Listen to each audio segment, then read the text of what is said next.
In the Scranton area, there's a man who doesn't even quilt, but he loves to recycle, and that's why quilters everywhere love him. They had all these great prints, patterns. I mean, they're the hearts. Any little kid in the hospital is going to love any of this stuff. Mm-hmm.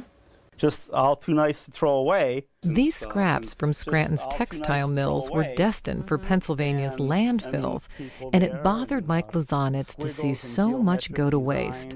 So, back in 1995, Mike asked the mills if he could have the discards. I used to say, somebody can put this to good use. And they said, no, it's too small.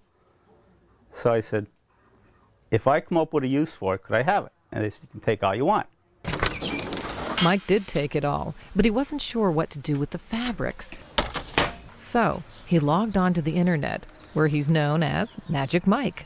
There he found a nationwide network of quilters eager to cut those factory scraps into even smaller pieces. And I put a message on and I said, I have access to factory fabric scraps. I'm willing to send them out free because I know it's going to sound like a scam. When you get them, if you like them, you reimburse me for the UPS postage. I make baby quilts and toys and blocks and stuff. Mike's first recipients raved about their factory scraps, and soon requests were coming in from all over the world. Are you prepared to send fabrics to the UK, Mike? And it wasn't long before Mike was busy sending out boxes weighing 40 pounds or more. Just a short note to let you know I received my huge box of fabric. The last time I officially updated the website, we had sent out a total of 60,000 pounds of material, which 30 ton of scraps that didn't end up in the dumpster. Instead, those scraps became quilts. Lots of quilts for needy kids, homeless people, women's shelters, and other charity projects. Many people wrote to Mike to tell him what they did with their scraps. I plan to make some men's shirts, men's trousers, robes. My quilt guild does a good bit of work for local halfway houses. Here's a nice one. What you are doing is great, like a quilting Santa Claus.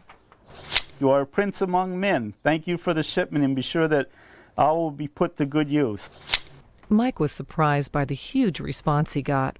Someone even told Dear Abby about him in a letter about kind people on the internet. It was all so unexpected. I've gotten so much back in return. I mean, you hear people say that all the time, and you really can't understand until you do it. Like, I've made so many friends, and in '97, when I went for my brain surgery, the prognosis wasn't that good.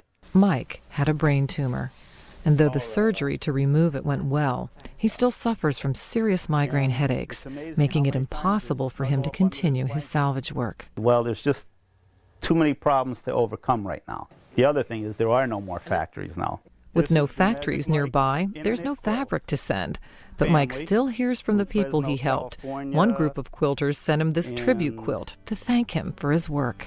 A lot of the blocks are personalized. Oh, you can see their names. Yeah. And The State, Kathy J. Bogle in New York. life is nothing without friendship. Yep. And this is To Our Shining Star, Jim Garten, Sanger, Texas.